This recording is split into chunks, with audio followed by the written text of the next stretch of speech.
Boa noite. Depois de se reunir com Lula em Dubai, presidente francês Emmanuel Macron se diz contra o acordo comercial entre Mercosul e União Europeia. O presidente brasileiro rebate, afirmando que a França é um país protecionista. Sabe aquelas obras que começam e depois não acabam mais? Pois é, o atraso numa obra num bairro da região central de São Paulo tem causado transtornos e prejuízos à população. Máquinas pesadas, operários, muito barulho e interdições. Essa tem sido a rotina da obra, que já dura 8 meses. Um transtorno e uma adaptação constante para quem frequenta a Rua Bela Sintra, no centro da capital paulista. Táxi e motoristas de aplicativo nem chegam aqui quando vê que é aqui, porque para tudo o trânsito, né? Inclusive estava até várias vezes aqui, esgoto, cheirando mal aqui. E tá mó tempo já isso aqui, né? Essa é uma obra da Prefeitura de São Paulo para a recuperação das galerias de águas pluviais no subsolo. Estão em construção 300 metros de galerias. O objetivo é tentar resolver o problema de alagamentos, que inclusive já comprometeram imóveis da região. Que parece que teve inundação aqui, né? Mas a obra, que começou em abril e tinha o prazo de 6 meses para terminar, foi prorrogada por mais de uma vez. Segundo a Secretaria Municipal de Infraestrutura Urbana e Obras, a CIURB, houve interferências durante as escavações, como a descoberta de redes de concessionárias de telefonia e saneamento básico que não estavam cadastradas. Com isso, o novo prazo para a entrega da obra ficou para janeiro. Desde o começo, a obra ocupa 2 faixas da rua e sobra só uma para a circulação de veículos. Essa é uma região bastante movimentada, principalmente pela quantidade de bares, restaurantes e lojas. E aí não só gera um transtorno para quem está no trânsito, mas impacta no movimento do comércio. Além disso, o atraso na conclusão da obra tem exigido ainda mais paciência, principalmente de quem mora e trabalha por aqui. O barulho é grande de manhã, cedo. É bem grande. O gerente desse restaurante conta que a interdição afastou muitos clientes e causou prejuízo no faturamento mensal. Olha, no faturamento está impactando aí em média de 30% ao mês, né? Ainda de acordo com a CIURB, os trabalhos acontecem durante 24 horas, todos os dias, garantindo o acesso de comerciantes e moradores a todos os imóveis. A secretaria informa também que o local está sinalizado e conta com equipes da Companhia de Engenharia de Tráfego para manter a fluidez dos veículos. A obra também tem assistência da Sabesp, a Companhia de Saneamento Básico do Estado de São Paulo. Em nota, a empresa disse que a obra é de responsabilidade da Prefeitura e que auxilia em eventuais reparos no caso de as redes da companhia serem afetadas. Moradores de Maceió estão em alerta por causa do risco de colapso de uma mina da Braskem. O solo cedeu 13 centímetros em 24 horas, mas a Defesa Civil afirma que o deslocamento de terra diminuiu. Todas as áreas de risco já foram desocupadas. O seu Vicente morava nessa casa no bairro de Bebedouro, em Maceió, desde 2012, mas está de mudança. Ele vive com a mulher e a mãe de 92 anos, que é acamada. Ele está com medo das consequências de um possível colapso de uma das minas da Braskem. Se acontecer alguma catástrofe, eu não vou ter como correr com ela, mas se não fosse as condições dela, eu não sairia. Só sairia daqui quando a Braskem selasse minha casa, porque eu queria sair daqui com todos os meus direitos. Esse geólogo estuda a área há décadas e tranquiliza moradores das proximidades, mesmo aqueles que têm pequenas rachaduras nas paredes de casa. À medida que você vai se afastando da mina, vai diminuindo o risco. Então, tem sim residência a 1.000 metros de distância do eixo da mina, com fissuras, porque é solo, né? É solo, é rocha, entendeu? Aí as pessoas que estão aí, hoje somente quem estiver dentro, lá embaixo, na área onde tem minas. Tanto que por isso que a Braskem, há 15 dias atrás, paralisou tudo. A situação também tem atingido diretamente os pescadores da região, que estão proibidos de exercer atividade. A situação está difícil, né? A situação está difícil, não está saindo de quarta-feira para cá, nós não pescou mais. Ao todo, a empresa operava 35 minas de extração de salgema em Maceió, matéria-prima importante principalmente para a indústria química. As atividades começaram há cerca de 43 anos e foram encerradas em maio de 2019, quando o governo federal confirmou que a extração do produto provocou instabilidade no solo. 4 bairros foram afetados. Nós estamos aqui numa rua do bairro de Bebedouro, um dos mais atingidos pela tragédia. De um lado, uma área considerada de risco. Do outro, moradores que ainda aguardam serem removidos para locais mais seguros. Segundo a Defesa Civil do Estado de Alagoas, desde 2019, mais de 55 mil pessoas foram retiradas de locais como este. Não tem nada que fale sobre o risco que tem e o grau de extensão disso. Então, o Movimento Unificado das Vítimas da Braskem defende a retirada imediata dessas pessoas com indenizações justas e não levá-los para abrigos públicos. A última medição, divulgada hoje pela Defesa Civil, aponta que em 24 horas o solo cedeu 13 centímetros. Antes, a média era de 18 centímetros por ano. Apesar da preocupação, o deslocamento do solo, medido hora a hora, reduziu.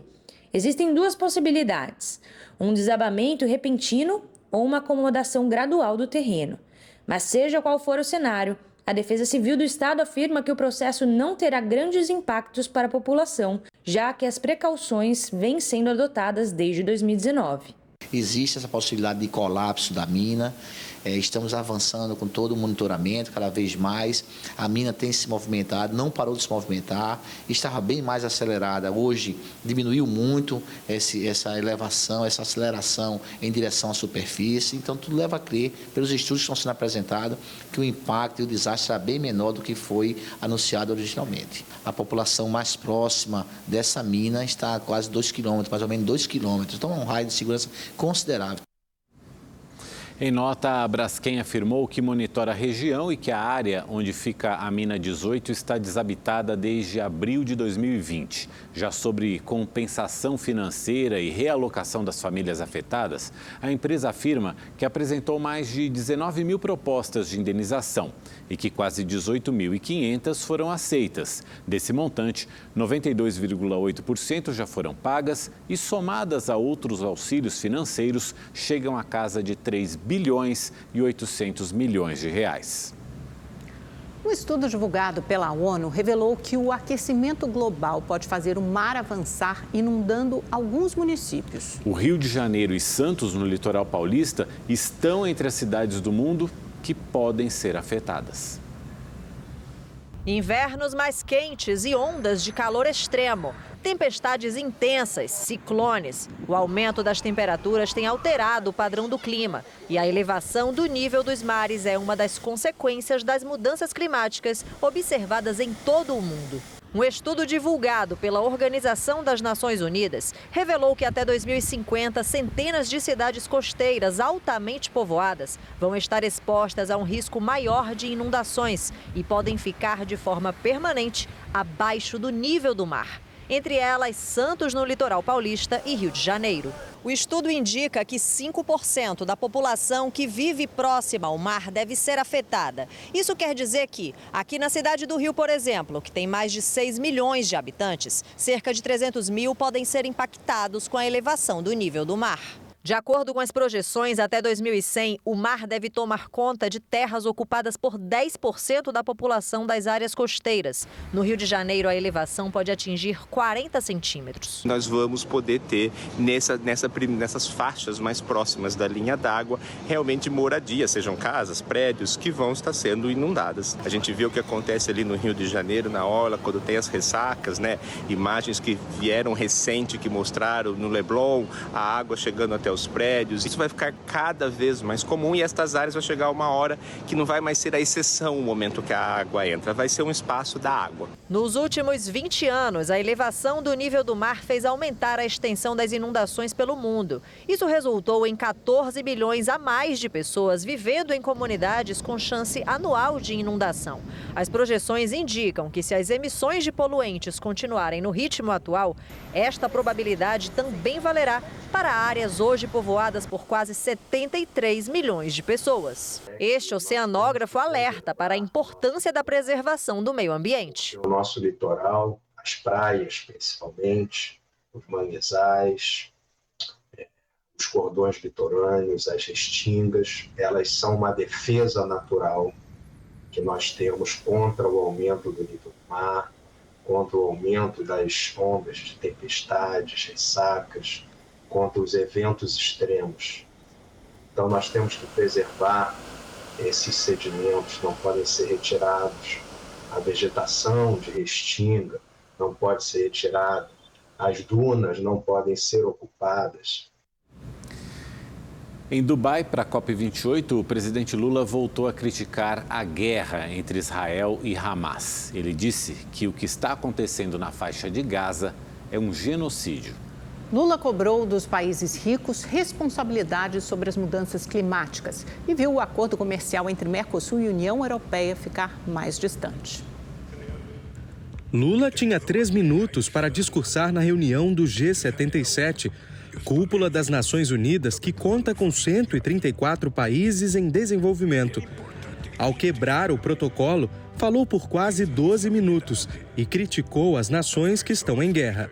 O que está acontecendo na faixa de Gaza não é uma guerra, é praticamente um genocídio.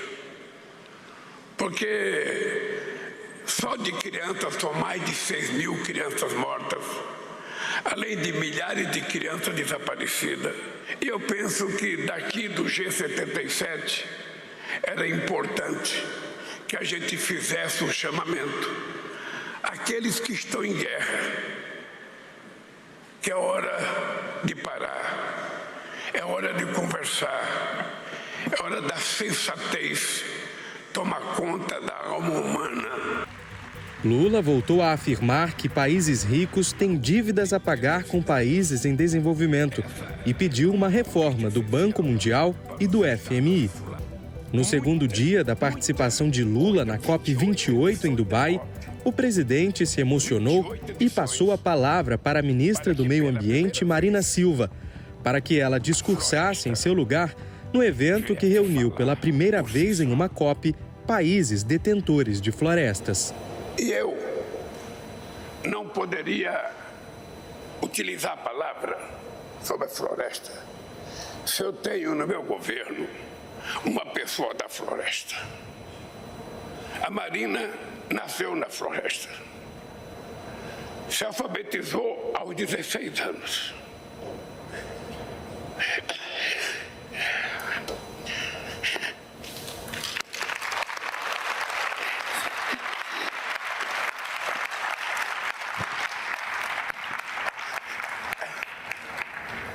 E eu acho que é justo que, para falar da floresta, ao invés de falar o presidente que é do estado, que não é da floresta, a gente tenha que ouvir ela, que é a responsável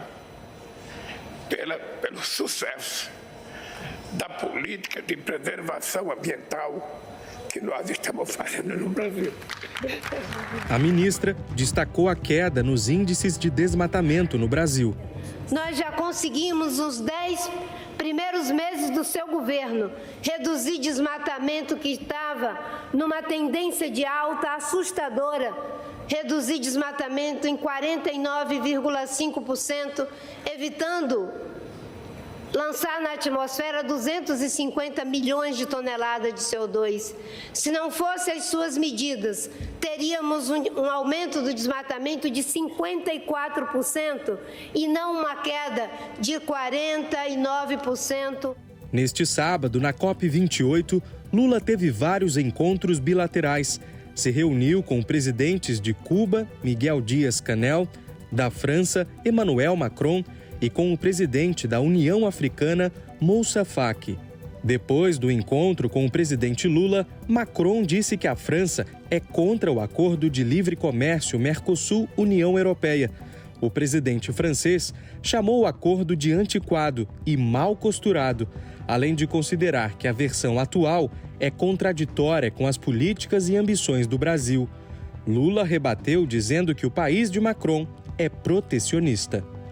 Ainda durante um dos eventos da COP28, o presidente brasileiro afirmou que a entrada do Brasil na OPEP+, grupo que reúne os principais produtores de petróleo do mundo, vai servir para o Brasil convencer os outros integrantes a se prepararem para o fim dos combustíveis fósseis. Lula ressaltou a importância de aproveitar o lucro obtido para fazer investimentos para que continentes como o africano e a América Latina também consigam produzir combustíveis renováveis, principalmente o hidrogênio verde. Lula encerra a participação na COP28 aqui em Dubai, nos Emirados Árabes, mas ainda não retorna ao Brasil. No domingo, o presidente embarca para a Alemanha, onde se encontra com o chanceler Olaf Scholz, nesta que será a última viagem internacional do presidente da República em 2023. Que tal um samba? Hoje é o Dia Nacional do mais brasileiro dos ritmos musicais. Ele surgiu no Rio de Janeiro, no começo do século XX, conquistou o mundo e se tornou patrimônio cultural imaterial do país. E quem caiu no samba foi o Tony Vendramini. Batida contagiante, que invade o corpo e convida a cantar em voz alta. E claro, a dançar, a sambar. O samba é mais do que um gênero musical, é mais do que um ritmo, é uma celebração. O samba pra mim é vida, é alegria, é o dia a dia do cidadão brasileiro. Cantar o samba pra esquecer da tristeza. O samba é também genuinamente brasileiro, com raízes africanas. Reconhecido nacional e internacionalmente, o ritmo é considerado patrimônio cultural imaterial do país. É a nossa identidade, a nossa música, nosso cartão de visita para o mundo. Ele é a mãe da nossa cultura, né? O samba. Ele define as nossas origens, ele é único. É um privilégio um país ter uma identidade musical, e o Brasil tem o samba. O samba também é inclusivo, abraça todo mundo, é só chegar na roda. Ele é extremamente democrático, mesmo tendo sido perseguido quando surgiu. Nascido no início do século passado, na região portuária do Rio de Janeiro, conhecida como Pequena África, local onde os negros se instalaram, o samba subiu os morros, pegou o trem, ganhou os subúrbios e se transformou. Não era bem visto pelas autoridades, mas venceu. Conquistou o asfalto, o Rio de Janeiro, o Brasil. Esta história está exposta no Museu do Samba, que fica no Centro Cultural Cartola, na Mangueira, uma homenagem a um dos maiores poetas do gênero. Lá o visitante descobre até que o samba também tem vocação política. Foi uma subversão muito grande você ter uma estrutura matriarcal preta, porque o samba tem raiz preta, e hoje nós temos uma política e uma estrutura bem diferente disso. Nós temos uma sociedade patriarcal, 100% quase branca, que domina, a maioria dos polos. Não foi à toa que o samba logo se relacionou com outro movimento cultural de forte apelo político, o carnaval. Isso explica o engajamento das escolas de samba com as questões da comunidade. Instituições que todos os anos promovem o maior espetáculo da Terra e levam para o mundo inteiro a nossa música brasileira. Então, tem como não gostar do samba? Só mesmo sendo ruim da cabeça ou doente do pé, como diz um verso tão marcante na nossa cultura que eu tenho certeza que você já esperava por ele no fim dessa reportagem. Boa noite para você, até segunda. Boa noite, bom domingo. Tchau, tchau.